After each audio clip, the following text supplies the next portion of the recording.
So last week during one of my Spotlight Theory coaching sessions, one of the members, she mentioned that she was just feeling super overwhelmed by all of the constant pressure to actually keep up with all the online trends and keeping up with posting all the time. And she was starting to feel a little burnt out from social media altogether.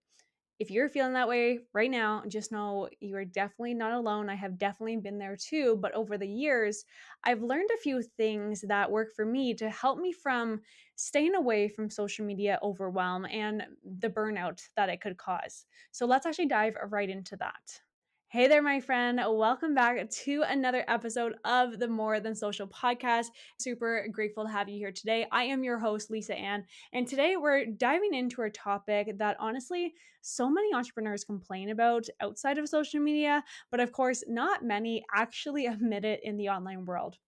It is wild how on social media we see this highlight reel of all the positive sides of it. And we get so caught up with people thinking that everyone's lives are this perfect picture and their business is super, super successful and not stressful at all. But in reality, most people are actually struggling, going through challenges. And I'm sure more and more people would actually admit that they kind of hate social media. Now, for me personally, I have this love hate relationship with it. Obviously, it's absolutely great business wise. It allows us to connect with people all around the world and build a business online. And I'm so dang glad that I've been able to connect with the people that I have been able to connect with.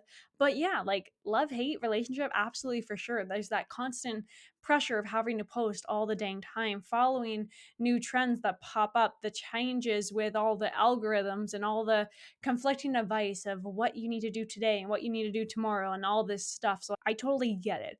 I have been in this world for 9 years, and let me tell you, it's only gotten more complicated over the years. And actually, that reminds me, a few months ago, I had this conversation with Jenna. She's a business coach who has been really on top of everything when it comes to social media. Like every single trend that comes up, you name it, it's on her page. She spent so much time mastering Instagram Reels because, it's the key to really skyrocketing that engagement and reaching more people, right? But then what always happens with social, once you feel you kind of got the hang of things, the algorithm, well, it changes and her engagement just started to drop altogether. So I remember we were on Zoom and I literally could just see it in her face. She was just done, like so exhausted and felt like she just wasted so much time. I reminded her of something that I want you to hear right now. You don't have to chase every single trend or follow every single algorithm change. What's most important is staying true to your unique voice and focusing on what generally resonates with your dream clients.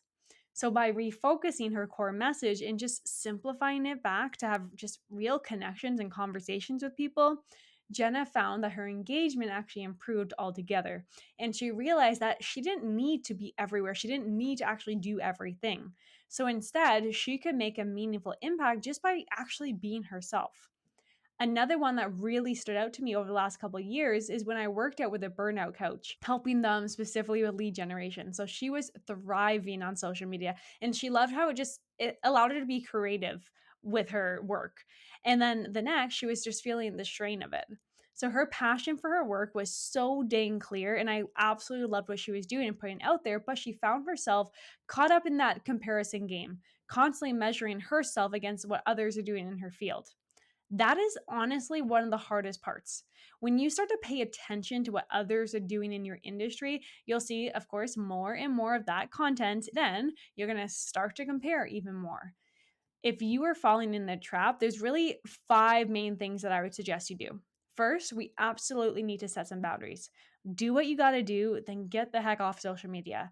Come up with specific times for checking and engaging on social media if that's going to help you. And don't fall into that awful habit of just scrolling and scrolling and scrolling. I know it's so much easier said than done, but how many times have you just lay there in bed scrolling and then all of a sudden 20 minutes went by? I get it. Second tip, always reconnect with your purpose. Ask yourself, why are you on social media in the first place? It's not because you want to have a viral reel. It's not. Like, I know that's not why. It's to make a bigger impact, to help more people, to reach more people, to help you grow your business. So focus on your goals and focus on what it is that you want to achieve out of it rather than getting so caught up in this comparison game. Third one, which I feel people use this word way too much right now, so don't get annoyed with me, but it's all about being you. It's like actually being authentic. People are drawn to genuine connection. So today, show up as your true self and share content that reflects your values, your mission. And just as you would with friends, if you're going to hang out with that person in person, that's how you should be showing up online. Now, the next one, literally, just have fun with it. We put so much dang pressure on ourselves that it's not fun anymore. Some of my most random videos that took me 2 seconds convert the best. It's not always being about super polished, or if you have an idea, like literally just run with it. And the last one, if all these other aren't helping, take a break. Okay. It is perfectly okay to take a break from social media when needed. Yes, even if you're using it for business. If it's impacting you negatively, just give yourself some permission just to pause for a sec and use this time to just refocus on self care and other aspects of your life. And you'll thank yourself later because you're going to come back and you're going to hopefully not measure your success to others. You're going to start to just have this new voice, this new message so that you can impact that audience. Now, let me just say, staying motivated is probably one of the hardest things for people, especially when things get rough within business. Literally, social media, that's the first thing people drop. Life changes and business seasons evolve, and it's so normal for your motivation to change. Or even maybe it's not the lack of motivation, but your goals, your expectations change. So, like, even before I became a mom, I was literally obsessed with social media for my business. Like, I stressed so much about it, way too much that I even like to admit. But as soon as I became a mom, I shifted my perspective on both life and work. And I started to look at my business really just through this new lens and actually started to appreciate the flexibility that I created for myself and for my husband so that I didn't have so much pressure. And one of my clients, she was actually in a similar boat when she became a new mom and she was running a really successful business. It's a challenge, but also it's so rewarding at the same time. Her biggest thing was not being able to keep up with her previous pace, which, yes, I totally get. But based on my experience, I encourage her just to embrace this new phase of life, adapt her business strategy according to the life that she wants to live. And instead of striving to maintain her old routines, just focus on setting smaller, more achievable goals. And the easiest ones to do, I suggested incorporating her new life experience into her content, which resonated deeply with her audience. So, parent or not, moral of the story is that it's okay to evolve with the seasons of life and know that we all go through these changes, whether you see it on social media or not. But just like when you were feeling burnt out, coming back to your why to remind yourself, why the heck did you start this in the first place? What is actually driving you to do this? That's going to help you get through it. And for all the parents, or if you're going through any medical issues or mental health challenges, whatever it is, people don't encourage it enough, but I think it is totally okay to take time for yourself to recharge, whether it's through relaxation, if it's hobbies or spending time with loved ones, going to the spa in the middle of the week, whatever it is, whatever you need to do to keep yourself motivated, do it. You hear me? It is okay to take a break for a sec, regardless of all the advice out there telling you that you got to grind it out. You got to hustle. And I actually mentioned this earlier. There is so much advice out there. I get it. But every single person is going to have a different approach to what works. And they're going to think, yes, their method is the best. So, how do you actually handle all of that? I remember working with Brian. He's a mortgage agent who was so overwhelmed by all the conflicting advice that he got over the years. One person told him to focus on making sure he's doing webinars. Another swore by podcasting, making sure you're in networking groups. Like Brian was jumping and jumping and jumping and just trying to keep up with what everyone else was saying to do. And when we started working together within the agency, I helped Brian just see that there's really no one size fit all solution. So instead, what we needed to do was focus on what truly worked for him, but also worked for his audience. And what we did is we looked at his strengths and we aligned his strategy with his unique approach. Brian's calendar was booked out as soon as we implemented it. So it's about finding the strategy that's going to work for you. So if you are in a spot that you're just overwhelmed by all the different things that there are to do out there, I want you to simplify it. Come back to the basics. And if this one resonated with you, here's exactly what I recommended to Brian, so I know this will hit home with you. First thing you want to do is find your niche. So identify what aligns with your strength and interests. Focus on strategies that resonate with you and your audience. Second thing, avoid shiny object syndrome. I know it's so much easier said than done, but literally try your best to resist that urge to jump from new thing to new thing. Stick with what is working for you, and what you're going to do is continuously refine that approach. And third, I want you to trust it. Like, just understand that your path is going to look different from someone else's, and that's totally okay. I want you to embrace this is your journey and trust that your efforts are going to pay off. Four, I want you to validate and literally adapt regularly. Like, what is working, what is not. The stats will tell you, and make the adjustments based on the experience and the feedback from your audience. And lastly, literally, consistency is so key in building a strong presence online and achieving that long term success. Focus on delivering value and staying really true to your message. Before we wrap this up, Sarah actually just popped in my mind, so I want to share this one. So I want to share this one with you too. So Sarah, she's a personal trainer, and when she started connecting with me through my Spotlight Theory program, it's a 12-week program that I took her through, she was so overwhelmed by all the pressure to be present on every single social media platform. She felt she needed to master TikTok, Instagram, LinkedIn, Facebook. She even jumped on X. She was struggling to keep up with it all. So during our coaching sessions, I helped Sarah really see that spreading herself really thin, it's actually counterproductive. So instead of trying to conquer every single platform, Sarah started to focus on the ones where her dream clients were most active. She also began to prioritize quality over quantity in her content, which not only saved her time, but also led to more meaningful interactions and meaningful content that resonated deeper.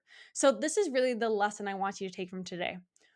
Don't get caught up in the pressure to just do everything. Find what works for you in your audience and focus there. Like, just stay in your lane. And just remember, one of the most important things to really maintain a strong sense of purpose and direction within your business is reflecting on why you started your business in the first place. Like, keep that close to your heart and let that passion just guide you through all these challenging times and remind you why your work, why your voice actually matters.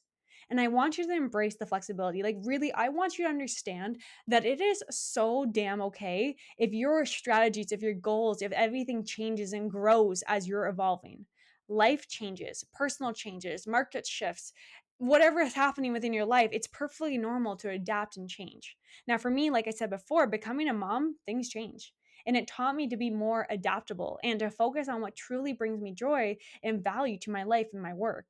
So if you're finding it hard to stay motivated, consider setting aside some time for yourself. Like, just take a day, take a week, do whatever it is that you need to do. Engage in activities that bring you joy and give you that recharge so you can refine that why.